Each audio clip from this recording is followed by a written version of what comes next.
Hey guys, welcome to Fishing Midwest. Today I'll be doing a question and answer video, which a lot of people have been asking me questions, and I promised I'd put up a video explain all this kind of stuff. I'll have other videos posted like how to catch fish, in fall time, summertime, all kind of stuff.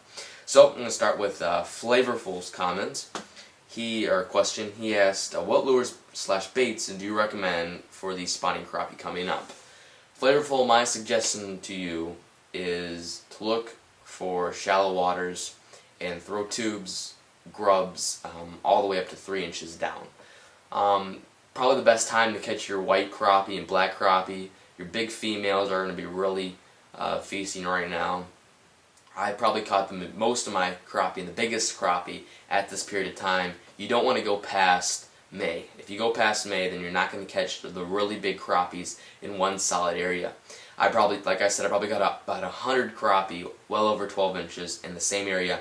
I was fishing under a bridge, about deepest point 3 feet of water, using a tube with a jig, and constantly I was catching fish. And this was in Ohio, so it's going to be a little bit colder there as well. The water temperature was probably about 40, air temperature was around 60, 55-ish. But it's a really good time to get the white crappies in, and I definitely suggest getting out there on the water. Okay, next question, fishing in comedy.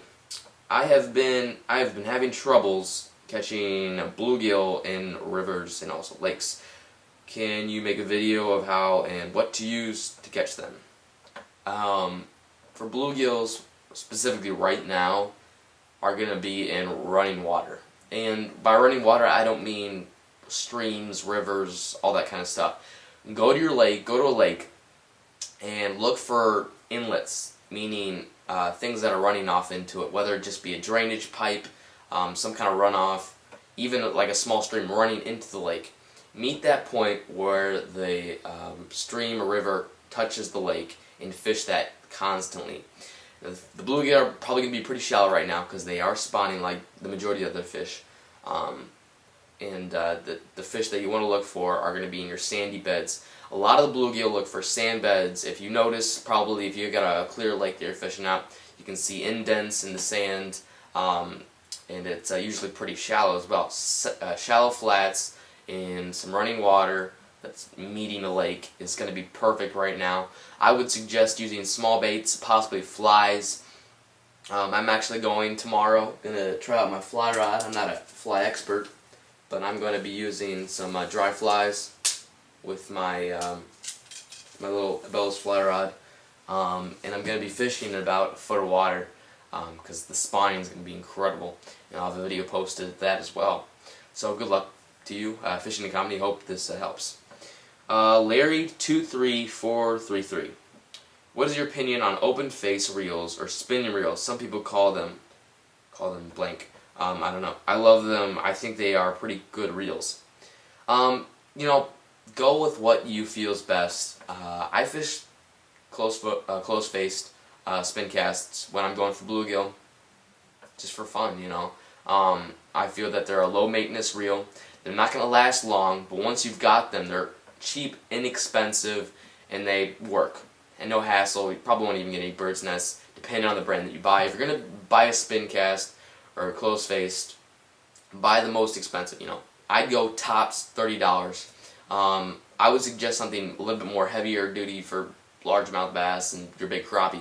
But that's a great recreational reel for just going out there and having fun. If you notice in some of my videos, I used a spin cast just because I was having fun, and that's what fishing all about, just having fun, catching the fish, it's all that kind of stuff. So Larry, I would definitely suggest just getting the spin cast, and who cares what everyone else says. Evan and Greg Comedy asks, what baits do you recommend for bluegill in small ponds that's water temperatures are 25 and 7 degrees Fahrenheit? One thing I love about this question is it's perfect temp. You had the exact temp right on there, 65 degrees. 64 and 65 degrees are going to be your main temps for bluegill this year. Early summertime, late spring, 64 temperature is going to be incredible for water temperature. The fish are really going to start biting. They're going to start to rise up mid-water, and that's when you're going to be able to get them. If they're too deep, you're going to get snags. You're probably not going to get the fish to attract. And if they're too shallow, you're not going to know what baits to use. But you can use crankbaits, little beetle spin baits, jigs, grubs, everything when that water temperature hits. I would definitely suggest using some, I've got some right here, some gulps if you can't catch anything on the tubes. So these are just some gulp maggots. Very inexpensive baits, about $3, and there's, I'd say about, doesn't say, about 200, maybe 300 of these guys in there. A lot of them in here, and you're gonna catch a lot of fish on those. Just small hooks, not a lot of room on your bobbers. About 2 foot, and just cast out there and jig your bobber a little bit. I never let my bobber sit when I'm fishing for bluegill because bluegill are aggressive fish, and they want action, they want movement. So I hope that helps Evan and Greg. 3 Master Bass asks, do you have any of your own lures, stuff that you made in your tackle bag? Currently no, and not that in that ugly bag. I do not, in that ugly stick bag.